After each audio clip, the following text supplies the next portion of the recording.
When asked, mid-level leaders often say they do not like networking, and usually it's because they associate it with politicking or schmoozing, and many are just ineffective at it. However, in our research, we have found that successful leaders that perform at high levels often invest 70% more time in strategic networking than their underperforming colleagues. And so they have found these different ways of looking at networking and strategic efforts and behaviors to do it in a way that serves them in their career goals. And so the first thing they do is they shift their belief and their intention around networking from, hey, I need to get something from somebody, or I need to just pass out as many cars, to, hey, how can I meet someone and form a genuine connection? And how can I help them solve a problem? And how can I leverage this into being a long-term relationship that supports me and them, ultimately being a win-win situation? And the last thing I will say is making sure that when they're networking, there are people that are strategically aligned to their career goals. And what I like to call, they have people on their career growth list. Now, I want to share a quick story with you on the impact of strategic networking for me. After graduating college, I had an interest of working with a specific global, well-known consulting firm. And there was an opportunity to attend a public event that was held by this consulting firm's client. So I registered for the event and I went with the intention of meeting a contact there. So I set up my elevator pitch, and lo and behold, the opportunity came. And I had my chance to speak to my contact, and I said, hey, this is what I've been up to. Here's my internship opportunities. I'd love to figure out how exactly I can interview for a consulting position. And she said, hey, in the next 2 or 3 months, we're going to be hiring and interviewing. So I recommend that you send your resume to my general manager.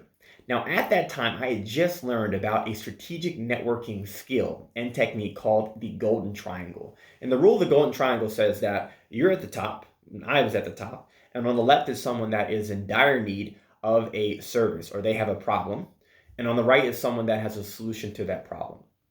And the role of it, right, and the real skill is learning how to facilitate the introduction between the two so that you can create a win-win opportunity.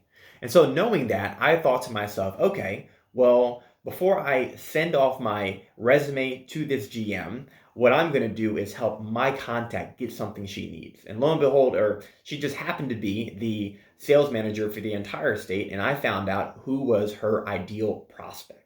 And I set a goal that I was going to get her 3 face-to-face meetings with her ideal prospect before I sent off my resume. Now, within 2 months, I ended up getting 2 out of 3 face-to-face meetings to her, and then I sent off my resume, and then I ended up interviewing for the position, and I got hired as a consultant with this consulting firm. Now, what's interesting is that after my first year and I had my yearly review with my boss was talking to me, and he said, hey, Ty, do you want to know one of the reasons that you got the last interview position for that role? And I thought, yeah, sure. Like, what was the reason? I thought I just, was fortunate enough to have the opportunity. He says, well, so-and-so, you're my contact. She vouched for you extremely hard. And she was going above and beyond endorsing you, saying you were the best person for that position. He said, if it wasn't for her, you may have not gotten that last interview position. And of course, that wouldn't have led to a hire. Now, what's interesting is that my contact at the time, she never saw me facilitate or consult or work with a client. However, because I solved a significant problem for her and I added that much value, she, endorsed me, putting her credibility on the line. So, where should you start if you're looking to develop your skill set or advance your career wherever you are as a leader, and doing it in a strategic way when it comes to networking? Number one, I recommend writing down your top 3 professional goals, and then thinking about and writing down 3 to 5 people who can help accelerate that process, whether it be people within your existing network or the types of people in certain roles that can do that for you. Number 2, identify and attend specific career and skill related events. And then beyond that is start cultivating a mastermind group of 5 to 6 people that have similar career goals, or they're in the career that you want, and they have the skill sets that are going to help support you grow. The third thing is to execute on your career growth list in a strategic manner. And one of the crucial things is to learn the communication styles or the communication techniques of strategic networking. And one of my favorite resources from a gentleman by the name of Bob Berg, and he has a book called Endless Referrals, and he has these 10 feel-good questions that you would ask when you're meeting someone or you're first building rapport. And typically you want to just stick to 2 or 3. And so a couple of them might be, how did you get your start in this industry? What do you enjoy most about your job?